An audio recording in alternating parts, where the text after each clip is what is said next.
नमस्कार, मैं हूं प्रभु चावला।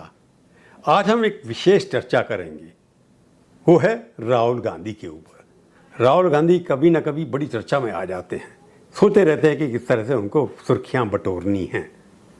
अभी उन्होंने इतनी बड़ी प्रेस कॉन्फ्रेंस की, इतने बड़े पोथे निकाल के रखे कि इलेक्टोरल रोल्स के अंदर क्या गड़बड़ है, कि चुनाव प्रक्रिया जो हिंदुस्तान की है वो बिगड़ी हुई है, वो वोटों की चोरी हो रही है। इतना बड़ा आरोप उन्होंने इलेक्शन कमीशन और भारतीय जनता पार्टी पर लगा दिया कि किस तरह से कर्नाटका में एक ही सीट के ऊपर 1 लाख वोट बढ़ा दिए गए। ऐसे लोग हैं जिनके 2-2 जगह पर नाम हैं, 4-4 जगह पर नाम हैं।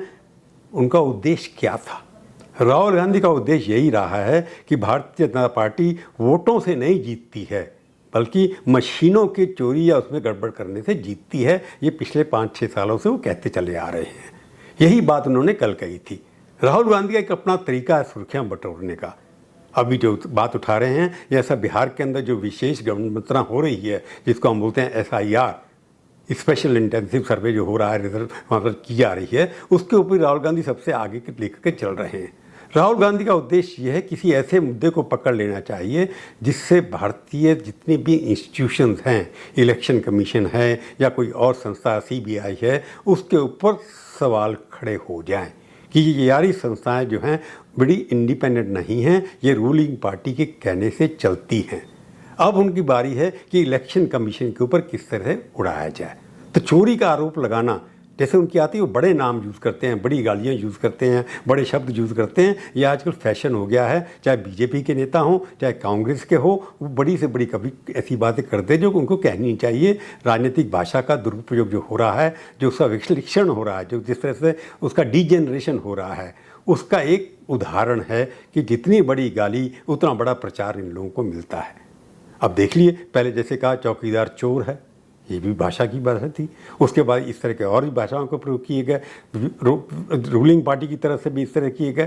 परंतु ये जो इस वक्त चुनाव की बात करना कि वोट जो हैं रिसर्च करके, पूरी टीम खड़ी करके इलेक्शन कमीशन को बार बार ये कहना कि आप लोग चुनाव ठीक ढंग से नहीं करा रहे हैं, उनकी बात में थोड़ा दम तो है कि इलेक्शन कमीशन को उन्होंने कई बार पिटीशन दिए हैं। जैसे हरियाणा की पिटीशन उनकी पेंडिंग थी, अभी तक कोई जवाब नहीं आया। सुप्रीम कोर्ट में कई बार चुनाव के बारे में जा चुके हैं, सुप्रीम कोर्ट से उनको कोई रिलीफ नहीं मिला है। मेरे को लगता है कि चुनाव की प्रक्रिया के ऊपर बार बार सवाल इकट्ठा करके ये बताना कि आपकी सरकार जो है वो नैतिक नहीं है, अनैतिक तरीक़ों से जीती हुई है। इसलिए महाराष्ट्र के ऊपर सबसे ज़्यादा पहले उठाया उन्होंने सवाल, उसके बाद अब जो पूरा कर्नाटक के बारे में आ रहे हैं, फिर बिहार के ऊपर जाएंगे। तो राहुल गांधी की जो राजनीतिक सर्वाइवल है, उनका पॉलिटिकल सर्वाइवर, उनका पॉलिटिकल रेलेवेंस इसलिए बनता है कि वो बड़े इशू को उठाते हैं और उनका तरीका बड़ा स्पष्ट है। जैसे एक छोटी सी लाल किताब जिसका नाम है संविधान, उसको पॉकेट में लेकर के सब जगह दिखाना इस बात का है कि आप फोटो अपॉर्चुनिटी कैसे बन सकती है। उस लाल किताब को दिखा करके उन्होंने जनता के मन में ये संशय पैदा कर दिया कि मोदी सरकार संविधान का परिवर्तन करना चाहती है। संविधान में जितने हक मिले हुए हैं माइनॉरिटीज़ को या शेड्यूल कास्ट, शेड्यूल ट्राइब को रिजर्वेशन खत्म करना चाहती है। ऐसी बातें कह करके उनकी संख्या 55 से 54 से लगभग 100 पे पहुँच गई थी। उसका फ़ायदा हुआ उनको। जब लोकसभा चुनाव के अंदर इस तरह की बातें उठा करके उनको फ़ायदा हुआ, हाँ कि रफाल के अंदर उनको कोई फ़ायदा नहीं मिला, लोगों ने विश्वास नहीं किया, मोदी तीसरी बार चुनाव बन करके चुनाव जीत करके प्रधानमंत्री बन गए।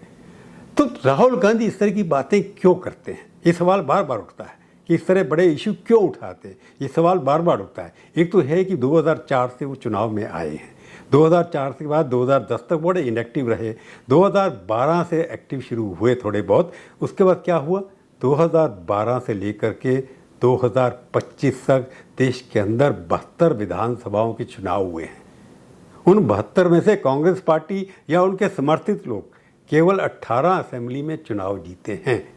18 में से बाकी उनके कांग्रेस की केवल 3 सरकारें हैं। हिमाचल प्रदेश के अंदर उनकी सरकार है, आंध्र प्रदेश में उनकी सरकार है, कर्नाटका में भी उनकी सरकार है। बाकी जगह उनके गठबंधन के लोग काम कर रहे हैं। 12 चुनाव जीते थे पर अभी नहीं है। इस तरह कह सकते हैं कि जब 78 में से केवल 18 चुनाव वो भी अपनी पार्टियों के साथ जीते हैं और तीनों की तीनों लोकसभा चुनाव वो हार चुके हैं। तो उनका चुनाव जो है हारना उनके नेतृत्व में उनकी वोट कैचिंग की वोट कैच कर सकते हैं, उसके ऊपर सवाल खड़ा करता है। क्या राहुल गांधी जो पहली बार अमेठी में स्मृति ईरानी से हार गए थे, दूसरी बार जीते यहाँ की, उनकी बहन जाके भाई वो ऐसी जगह चले गए केरला के अंदर जहाँ वो जीत सकते थे, कहाँ कोई ऑपोजिशन नहीं थी, कोई भी पार्टी नहीं थी। तो इसलिए वो अपनी चुनाव के अंदर अपनी रिलेवेंस बनाने के लिए सब पार्टियों को लेकर चलते हैं। अब डिप्लोमेसी भी करनी शुरू कर दी। उनके ऊपर आरोप ये था कि आप ऑपोजिशन लीडर्स को नहीं मिलते हैं। उन्होंने पिछले हफ्ते, अभी क्या 2 दिन पहले ही एक डिनर किया, सारे ऑपोजिशन लीडर को बुलाया, उसके अंदर उनको भी प्रेजेंटेशन दिखाया कि किस तरह वोटर की चोरी हो रही है। परंतु एक किसका तरीका ये कि मनोबल भी ऊपर रखना अपने कार्यकर्ताओं का। एक तो ऑपोजिशन पार्टी को जो हार चुकी हैं बीजेपी से, उनको भी बताना कि आप इसलिए नहीं हारे क्योंकि वोट आपके साथ नहीं है, आप इसलिए आ रहे हैं कि भारतीय जनता पार्टी और इलेक्शन कमीशन दोनों ने मिलकर वोटों की लिस्ट में गड़बड़ की है। तीसरा, अपने कार्यकर्ताओं का मनोबल बढ़ाना कि आपकी वजह से हम चुनाव नहीं आ रहे हैं, ये चुनाव आयोग की मिली भगत से चुनाव हम बार बार हारते चले जा रहे हैं। जैसे हरियाणा में तीसरी बार हार गए, जहाँ उनको उम्मीद नहीं थी कि वो हार जाएंगे, इसलिए हरियाणा उनके लिए सेटबैक था। जहाँ वो लगता था कि हम जीत सकते हैं, वो हार गए वहाँ पर। तो वोटर लिस्ट के ऊपर क्वेश्चन करना, वोटर की प्रणाली के ऊपर क्वेश्चन करना, उससे अपने कार्यकर्ताओं का मनोबल बढ़ाना और सारी विदेशी जो अपोजिशन पार्टियां हैं उनको भी इकट्ठा करके चलना, ये उनकी राजनीति का एक अंग बन गया है। उन्होंने अपने पास साथ ऐसे टेक्नोलॉजी के लोग खड़े कर रखे हैं, नए लड़के इकट्ठे किए। उनकी टीम जो है, जो नई उनके साथ टीम काम कर रही है, उनकी उम्र 40 साल से कम है, वो सब कंप्यूटर सावी हैं, उनको कंप्यूटर डेटा सर्च करना आता है, डेटा माइनिंग उनको आती है। उस डेटा के माध्यम से वो ऐसे ऐसे सवाल करते हैं कि मुद्दों के ऊपर सवाल ही खड़ा करेंगे।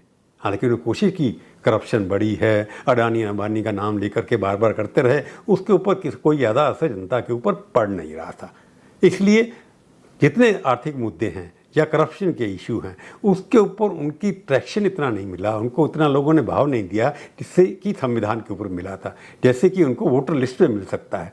तो राहुल गांधी ये चाहते हैं कि वो विरोधी दलों का नेतृत्व रखें, क्योंकि आगे सवाल ये उठना पड़ता है कि मोदी के बाद कौन। बीजेपी पार्टी वाले तो डिसाइड अपने आप करेंगे, परंतु राहुल को, क्योंकि 54 साल के आज हैं, उनको लगता है कि उम्र मेरे साथ है। मोदी 74 साल के हैं, 75 के होने वाले हैं, और राहुल गांधी 54 साल के हैं, 55 के हो जाएंगे। तो दोनों में 20 साल का फ़र्क है। तो उनको लगता है कि समय उनके साथ है, time is on his side. इसलिए टाइम मेरे साथ है, तो अगले 5 साल चुनाव और भी हार सकता हूँ, परंतु उसके बाद मोदी के बाद क्या होगा।